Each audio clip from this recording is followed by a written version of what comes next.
Buenas tardes. Bueno, cuando nosotros pensamos en la interfase tierra-mar, sabemos que la zona costera es un entorno especial porque es una frontera entre lo que es la atmósfera, lo que es el mar y la tierra. Y no solo esto, sino que al ser así, en él ocurren una serie de procesos que tienen un gran interés científico.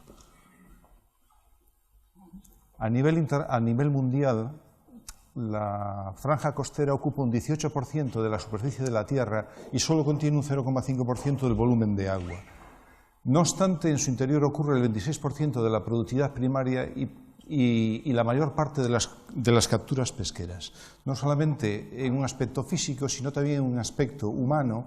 El 60% de la población mundial, su industria, su tráfico marítimo, está situado en zonas de costa. Podemos hacer hay un hecho sencillo, que es que la población mundial que habitaba en nuestro planeta en 1950 es exactamente igual a la que habita en las zonas costeras actualmente. Es decir, el movimiento hacia la costa es muy importante, ¿no? En ese aspecto, por ejemplo, podemos ver aquí, es una foto de satélite de la ría de Vigo, pues como hay un entorno afectado por un embalse, como hay un entorno afectado por un río que atraviesa una zona agrícola, una zona de acumulación de fangos, una actividad portuaria y de astilleros, una depuradora y un río contaminado, ¿no? Esto es todo resultado de la interacción en una zona costera de los tres aspectos, ¿no? Entonces, el papel clave en el desarrollo socioeconómico humano causa un gran impacto ambiental en la zona costera, sobre todo en los estuarios. Los estuarios están entre los sistemas naturales más alterados después de la revolución industrial. Precisamente los estuarios tienen una zona de mezcla de agua dulce y de agua de mar, y normalmente se considera solamente lo que es la zona marina. Para comprender lo que ocurre en un sistema costero hay que incluir también lo que son las zonas de las cuencas fluviales. En ese aspecto de las cuencas fluviales, las necesidades de agua potable para fábricas y para consumo humano son muy importantes. Las necesidades de energía, estoy pensando en presas y saltos de agua, son también importantes. Si uno retira el agua dulce, digamos que hay intrusiones salinas en los estuarios. También hay, al variar las corrientes, pues cambios en las zonas de transporte y deposición de sedimentos. Y después hay toda una serie de alteraciones que ocurren como consecuencia de dragados y en general de la ingeniería costera, que varían las condiciones del agua en esa área, ¿no? Ese aspecto, que es principalmente físico, va acompañado de otro que tiene una connotación química o químico-biológica, que es la contaminación química. Eso altera las condiciones prístinas. Por ejemplo, puede aumentar una descarga en los nutrientes que lleva a lo que son mareas verdes, puede haber derrames de petróleos y derivados, que puede aumentar la concentración de los metales y de los compuestos orgánicos. Y en realidad lo que sucede es que si tenemos un ecosistema natural con una estructura y un funcionamiento y al lado se plantea una zona de fuerte actividad humana, lo que es un sistema humano, con su población, su industria y comercio, pues nosotros obtenemos del ecosistema una serie de bienes, pesca, agricultura y una serie de servicios, como puede ser turismo, como puede ser transporte, como puede ser agua. Y esto requiere actualmente una actuación sobre el ecosistema que lleve a una protección del impacto que se está causando, ¿no? En ello hay que tener en cuenta una idea, que es que a veces lo imperceptible tiene mayor daño que lo perceptible. Todo el mundo se asombra de las catástrofes cuando hay un petrolero, solamente tenemos que rememorar lo que ha sido el Prestige, pero en realidad lo que sucede día a día, los pequeños aportes diarios hacen mucho más daño que lo que puede suceder de golpe, ¿no? Y eso va causando una degradación progresiva, casi imperceptible en el sistema, ¿no? Esto nos lleva, si ya pensamos en el tema de estas sesiones, que son las rías gallegas, que la actividad humana ha ido generando una serie sucesiva de problemas en la calidad de agua, que se localizan, como he comentado antes, en las cuencas fluviales y en las rías, ¿no? Esto es Vigo, todos lo conocéis. Esto es lo que es una foto sacada en el año 1880 por Pacheco, una de las clásicas fotos de ese gran almacén de recuerdos que consiguió ese fotógrafo, ¿no? Esto ha llevado a una foto en el momento actual de la misma zona. Los cambios son observables. Este edificio que está aquí es este que se encuentra aquí, y la iglesia de Bouzas es esta que está aquí. La verdad es que la imagen, dicen que una imagen vale por 1000 palabras, y esto a veces es realmente evidente, ¿no? Todo ello son una serie de cambios que ha habido, una serie de cambios en, por ejemplo, cultivos marinos, presentación de bateas de cultivos marinos, de un aumento en la industria, en las márgenes terrestres, y de un aumento en la población, que ha pasado de menos de 50.000 habitantes hasta casi 300.000. Estos cambios que nosotros vemos en este ejemplo llevan a un aumento en la presión respecto del entorno.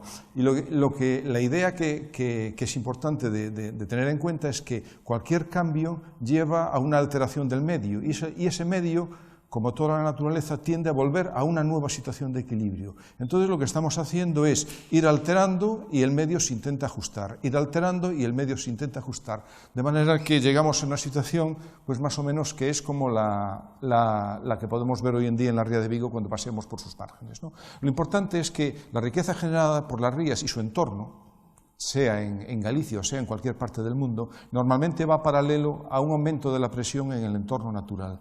Y estos cambios llevan a un coste ambiental, y es muy importante hacer una planificación adecuada, ¿no? Es lo que decía antes Emilio de quién manda, el más poderoso, el que tiene más fuerza, ¿no? Actualmente funcionamos intentamos funcionar con una cierta racionalidad, y en esa cierta racionalidad implica una planificación integral, tanto en el aspecto ambiental como el social, como en el económico, ¿no? Esto que os he comentado de manera general lo voy a hacer concreto en una serie de ejemplos, porque los ejemplos yo creo que son muy claros y están sacados del entorno de las rías, y puede verse cómo ha variado dicho entorno como consecuencia de las actividades humanas. Un primer ejemplo, pues vamos a coger un cambio hidrodinámico sugerido que ha aparecido en La Coruña. La Coruña, yo soy de La Coruña, por eso me gusta volver siempre a mi ciudad, ¿no? Y yo me acuerdo que he vivido la construcción del dique de Abligo, que iba a pasear con mi abuelo a esta zona a principios de los años 60 y ver cómo se iba adelantando este dique, que tiene 1.300 metros de longitud, que se hizo en 2 fases, y que se hizo sobre todo para protección del puerto de la ciudad, y que es una zona de recreo actualmente, ¿no?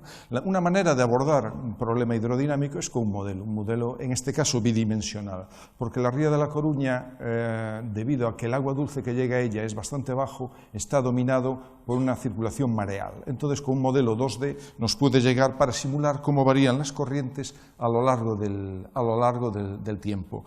Pues un modelo bidimensional, pues aquí podemos ver cómo es el flujo y cómo es la subida del mar y la bajada. Las flechas indican, son vectores de velocidad de corriente, y este vector es de 0,1 metros por segundo. Entonces ya nos hacemos una idea de cómo es la circulación mareal en la ría.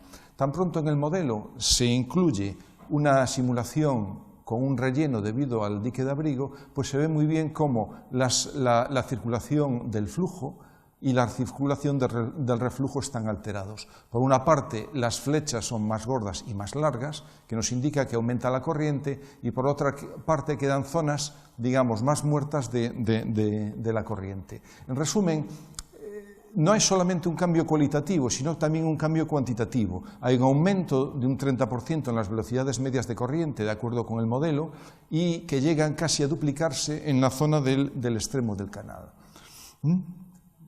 De hecho, en esta zona del canal, al aumentar la velocidad de corriente, puede transportar más sólidos. Cuanto mayor es la corriente, digamos que mayor es el grano, la densidad de sedimentos que puede transportar. Y eso lo que ha llevado es que en esta zona del extremo del dique, en una carta marina de antes de la construcción y una carta marina después de la construcción, haya aumentado su batimetría. Este es un ejemplo de una alteración de la actividad humana. Esto lo podemos llevar de una manera. A mí me impresionó cuando conseguí esta foto de internet, de lo que es el relleno que se ha hecho en la ría de Vigo como consecuencia de la actividad, ¿no? Es curioso porque Ahí está la iglesia de Bouzas, que veíamos en el 1880 totalmente aislada, y todo el acompañamiento que ha tenido, que este acompañamiento se ha aumentado porque esta foto es del año 1999, ¿no?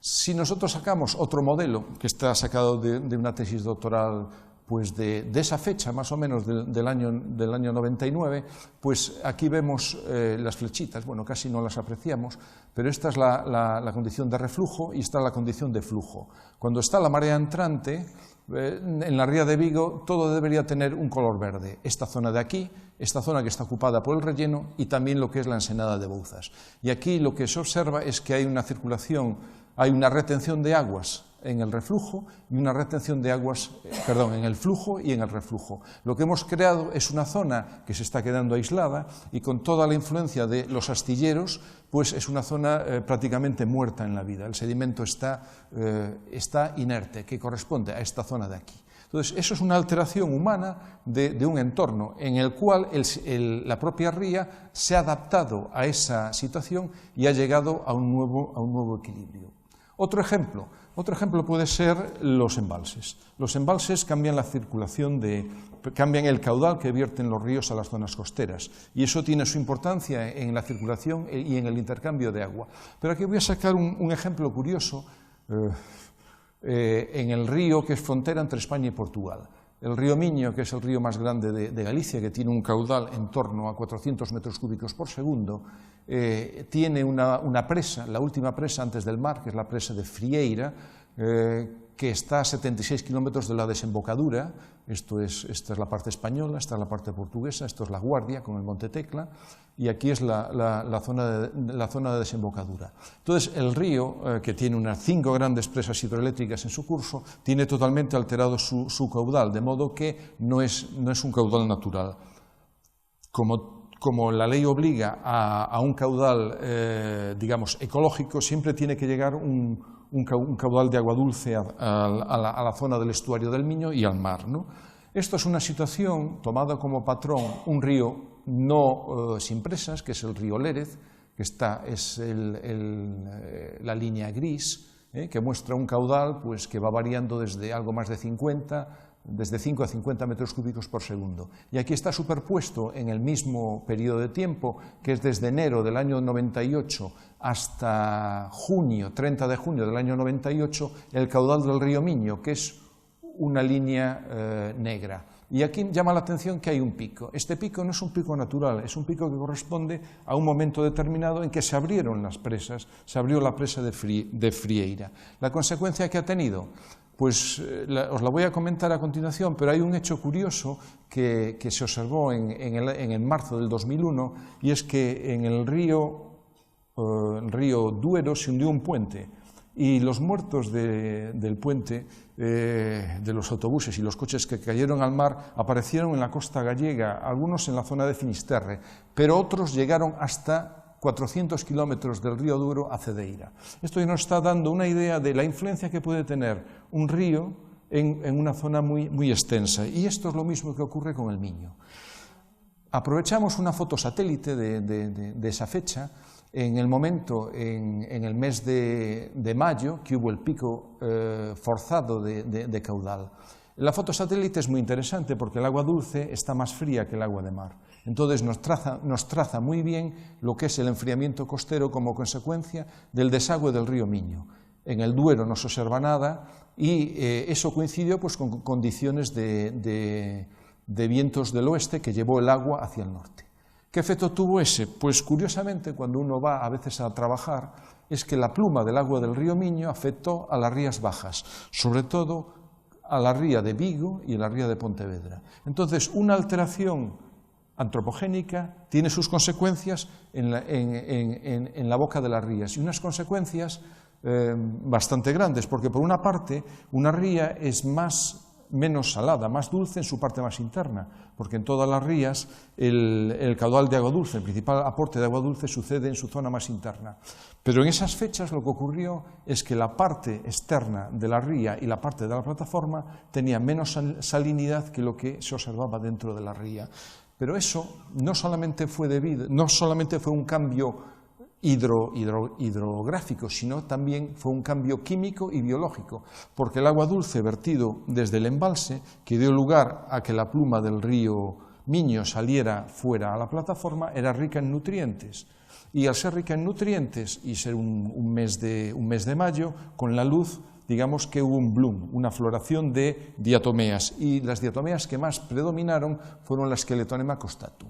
De manera que el día 12 y 13 no solo hubo un agua más dulce en la boca de las rías, sino que también hubo una mayor influencia de actividad biológica fuera que dentro. Esto es un ejemplo muy claro de otro tipo de alteración, ¿no? Vamos a pasarnos a otros entornos ya más biogeoquímicos, como puede ser la materia orgánica, ¿no? La ría de Vigo, pues recibe agua dulce. El principal aporte de agua dulce es de un río poco alterado, que es el Loitaben-Verdugo. Más o menos recibe unos 17 metros cúbicos por segundo de media anual. La lluvia que cae sobre la superficie del agua de la ría equivale aproximadamente a 8 metros cúbicos por segundo. Y las depuradoras que vierten en la ría lo hacen en torno a 2 metros cúbicos por segundo. De manera que el agua dulce que recibe por término medio la ría en un año normal, no el año pasado que no llovió en invierno, ni este que ha llovido demasiado en la misma época, pues está en torno a 24 metros cúbicos por segundo. La ría de Vigo, yo me acuerdo cuando hice la tesis doctoral que había unas 160 salidas de alcantarillado en toda la zona portuaria. En el año 2000 se pusieron en marcha las depuradoras y el principal aporte de agua dulce, de vertidos y de agua dulce con esos vertidos, correspondía a la depuradora de Lagares. Después se han hecho unos canales de depuración, de recogida de aguas pluviales, y al final hay 5 salidas de este tipo a la ría, de manera que cuando llueve mucho, las aguas pluviales también transportan residuos fecales. Eso es un cambio que ha habido en un periodo de 15 años. Esto es el río Lagares, casi en su desembocadura, y estos son otras zonas de muestreo de depuradoras y del propio río Itabén. Aquí he escogido esta diapositiva, aunque no pensaba ponerla, que es cómo quedó la cuenca del río Itabén después del gran incendio que arrasó media Galicia en el año 2006. Todo esto que vemos aquí hizo que buena parte de este suelo acabara en la ría, que esa es otra consecuencia que pueden tener las alteraciones de tipo antropogénico. ¿Por qué he traído esto a colación? Bueno, pues porque la ría, como dije antes, hay que tenerla en cuenta en un sentido amplio, tanto el agua dulce como el agua marina. Esto es la ría en su entorno, con todas las cuencas fluviales. Eso es importante de considerar. Y también las 6 depuradoras que hay en las márgenes de la ría, ¿no? Esto es importante porque cuando nosotros de manera sencilla hablamos de la contaminación hay que mirar 3 aspectos fundamentales. Un aspecto es el tipo de contaminante, hay contaminantes más dañinos que otros. Otro aspecto es la concentración del contaminante que se vierte al medio, y otro aspecto es el tiempo de residencia de ese contaminante en el medio. Si nosotros nos pensamos que lo que se vierte a la ría acaba en la ría, el tiempo de dispersión es muy importante para el daño que puede hacer. Y el daño que puede hacer depende del caudal de agua dulce que llega. Cuanto más agua dulce llegue, mayor es el intercambio.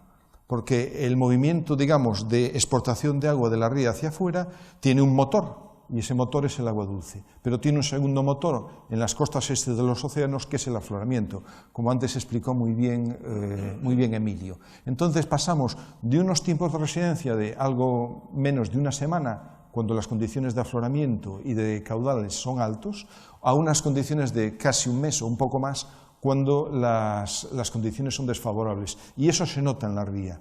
Cuando hemos medido concentraciones de elementos traza en el agua de la ría, aumenta su concentración en estos instantes en los cuales el tiempo de residencia del agua en la ría aumenta, ¿no? Con esto quiero pasar al tema importante.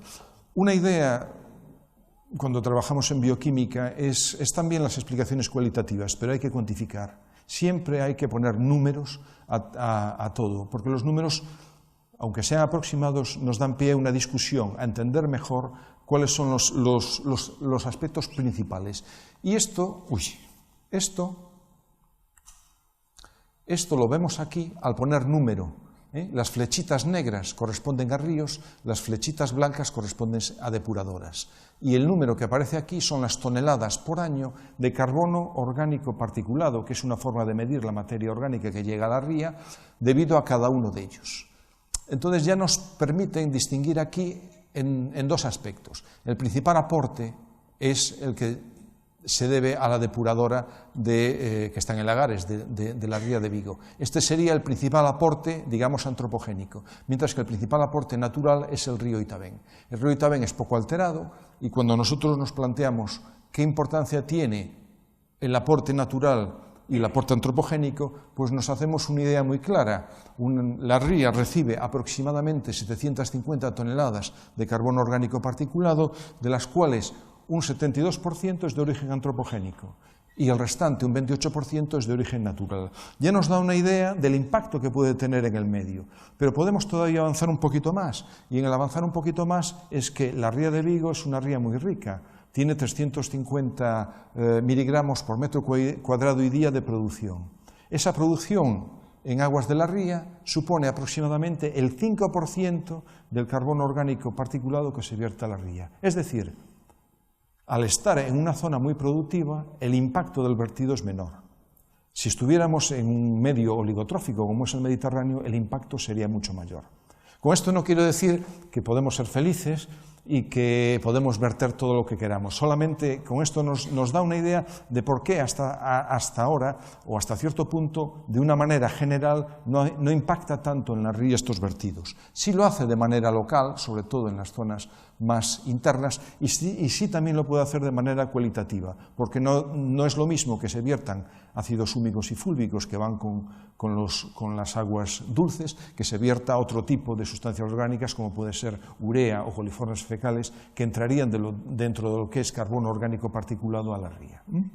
Hecha esta salvedad, solamente destacar una cosa, que la ría de Vigo, como cualquier otra ría, porque este planteamiento que he cogido en este ejemplo se puede hacer a cualquier otra de las rías que podamos plantear, que las rías son una trampa de materia orgánica. La mayor parte de lo que reciben acaba en el sedimento. En este caso, en torno a un 40%. Es decir, el sedimento tiene memoria, sabe lo que ha pasado, de manera que podamos acudir a él para rememorar lo que ha ocurrido.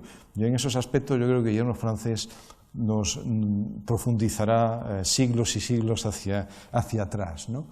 En ese aspecto, y para terminar ya, voy a coger un último ejemplo. Hemos pasado de lo que es hidrografía, a lo que es hidrología, a lo que es materia orgánica, y ahora un último ejemplo de lo que son metales, ¿no? Y para ello pues nos trasladamos a la ría más afectada de todas las gallegas, que es la ría de Ferrol, ¿no?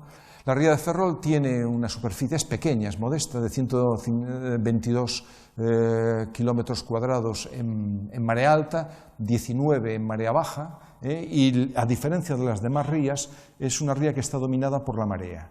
Es una ría que tiene una forma de cero con un canal de salida. Ese canal, como conoce muy bien Vituco, es lo que hace que en buena parte conserve una cierta salubridad el agua de la ría, porque un tercio del agua que contiene su interior se intercambia con cada marea. Pero la población y el impacto antropogénico en esa ría es muy alto. Tiene 143.000 habitantes, no tiene ningún sistema de depuración de aguas, todo lo que se utiliza o todo lo que hay ahí acaba dentro del interior de la ría, y es una ría que tiene una importante actividad industrial: maderas, lácteos, propileno, siderurgia, fabricación de ladrillos, astilleros, los más importantes de Galicia, y un importante comercio de tráfico de buques. Cuando nosotros pensamos en buques, pues lo normal es pensar en las pinturas que recubren los cascos de los buques.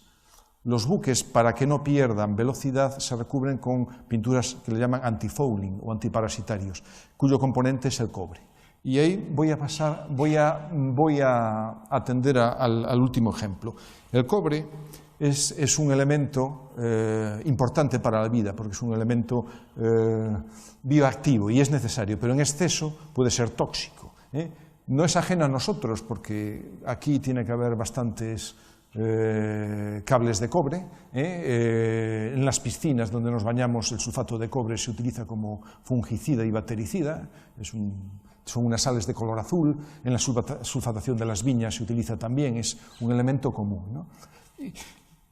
Y el cobre, hablando de su toxicidad, hace 15 días he visto una noticia en el periódico Curiosa que recogía La Voz. Hace 130 años, un hecho curioso en que hubo una familia intoxicada en La Coruña, precisamente, por comer percebes. Yo no sé cómo rayos habrán llegado a saber de dónde procedían esos percebes, pero de hecho es que descubrieron que provenían de un casco de un buque. Hace 2 siglos, en el siglo XIX, los buques eran en su mayor parte de madera, pero para evitar la corrosión de la madera y para evitar la fijación de bichos en el casco, se cubrían con una lámina de cobre. Esa lámina de cobre lo hacía resistente a los parásitos, pero los descubrieron, no sé cómo, en esa época, que los percebes provenían del casco de un buque que estaba cubierto de cobre. Y la intoxicación de esa familia, que disfrutó de los percebes, fue debida precisamente al cobre, ¿no? Entonces, con este ejemplo tan claro y tan antiguo, pues voy a poneros lo que es la concentración de cobre en el sedimento superficial de la ría de Ferrol. El color indica la concentración, estos son miligramos de cobre por kilo de sedimento seco. Obviamente, las mayores concentraciones se encuentran en la zona portuaria, tanto militar como no militar, y en la zona de los principales astilleros, y en la parte del fondo de la ría, donde hay una industria siderúrgica. Y yo, sin señalar a nadie, pues la manera de ver si realmente esas concentraciones son naturales o no, porque pueden tener un origen litogénico natural, lo normal es referirla a los contenidos de cobre naturales, porque el cobre es un elemento que se encuentra en cualquier sedimento. Entonces, si tomamos como referencia la concentración natural y la concentración que medimos en la ría, la dividimos en cada punto por la concentración teórica que debería de tener, pues nos da una idea de lo que se llaman factores de enriquecimiento, que dicho en otras palabras es el número de veces que sobrepasa el contenido natural. Esto que está en verde, que está expresado de una manera semafórica, es que es inferior a 3 veces el contenido natural. Esto es lo que se considera como moderadamente contaminado o no contaminado. Esta zona amarilla está entre 3 y 6, que ya se considera contaminado o severamente contaminado. Y esta zona roja ya es fuertemente contaminado o muy contaminada. Bueno, lógicamente aquí coinciden estas dos porque estos valores son relativamente altos y ya nos indican la influencia de un entorno de actividades portuarias y actividades industriales en lo que es en una ría. Esto, en un artículo que ha aparecido este año, sucede en todas las rías gallegas. En las áreas portuarias hay un incremento en cobre, en el sedimento, que puede ser más o menos intenso según la actividad, ¿no? Haciendo un guiño a Bituco, este es el efecto de la marea, que tiene una influencia de lavado fuerte, y aquí está el puente de las Pías, aquí hay otra corriente fuerte, y origina una especie de lavado de los sedimentos finos, que en los fangos finos es donde se acumulan principalmente los metales. Ferrol es una ría aparte, porque Ferrol surge a finales del siglo XVIII, en el año 1751. En España hubo un cambio en la monarquía y pasamos de los Austrias a los Borbones. Y dentro de la política que tenían los Borbones con los franceses y contra los ingleses era interceptar sus líneas marítimas. Entonces, en el año 1751 se hizo de Ferrol una base naval. Se hicieron unos astilleros y unas atarazanas y fue la ciudad más poblada de Galicia, viniendo gente de toda España a ocuparlas, ¿no? Y eso tiene su importancia porque si nosotros miramos el sedimento y podemos sacar cilindros de sedimento, podemos ver la historia del impacto humano a través de los tiempos. Elementos comunes que se utilizan en la fábrica de buques es el zinc, que se pega a los barcos para que, digamos, que se desgaste el zinc antes que otros metales, el cobre, por lo que ya he comentado antes, y el plomo. En un sitio militar el plomo es es de lo más abundante, ¿no? Entonces aquí vemos en un testigo datado en el año 1600 hasta el año 2000 cómo ha ido variando la presencia de estos tres elementos a lo largo del tiempo, ¿eh? Por ejemplo, llama la atención que el plomo, a partir de la prohibición de su uso en las gasolinas, ha disminuido en el sedimento, ¿eh? Mientras que los otros dos, pues de momento siguen aumentando, ¿no? Esta idea histórica del impacto humano en una zona costera podemos afinarla un poquito más y podemos coger otros elementos no tan abundantes de manera que sus oscilaciones sean más claras que las de estos que son omnipresentes. Hemos escogido el níquel, el cromo y el cobalto. No es muy abundante, es 2 veces el valor natural, 3 veces el valor natural, pero nos describe muy bien lo que es la historia de Ferrol. Cuando se inauguran los astilleros y se empiezan a construir fragatas de maderas a vela, hay un pico en la presencia de metales. Cuando ocurre la guerra de la independencia española, pues ha disminuido, y sobre todo cuando después de la ayuda de los ingleses para echar a los franceses, los ingleses piden que se desmantele Ferrol. Entonces todas las actividades, en parte a eso y en parte a la ruina en que estaba en España en aquella época, pues llevan a una disminución en la presencia de metales. Después viene otro periodo en los cuales se empiezan a construir barcos de guerra de metal, que fueron los primeros que se hicieron en Ferrol, en el año 1910, y hay otro pico. Después, con la guerra civil y otro periodo muy pobre en España, hay una disminución. Luego empieza el boom otra vez de grandes petroleros en Ferrol, que vuelve a aumentar, y luego llega la reconversión naval. Es decir, la presencia humana en la zona costera, es algo consustancial con nosotros, y vamos alterando ese medio. Y de manera de resumen de lo que he ido comentando con los ejemplos, es que la presión humana, consecuencia del aumento de la población y de los usos económicos del entorno, causa una alteración física en las rías. El ejemplo es Galicia, pero esto es exportable, y más en un campus del mar internacional, pues a China, a América del Sur y a cualquier otra parte de nuestro planeta, sobre todo después de la gran ocupación costera que ha estado teniendo lugar, ¿no? Y la idea un poco de fondo es que la interacción de estas actividades entre humanas y la zona frontera, que es la franja costera, hace que ese entorno pierda sus características naturales. Y siempre se esté buscando un nuevo equilibrio. Cuando se construye un muelle, cuando se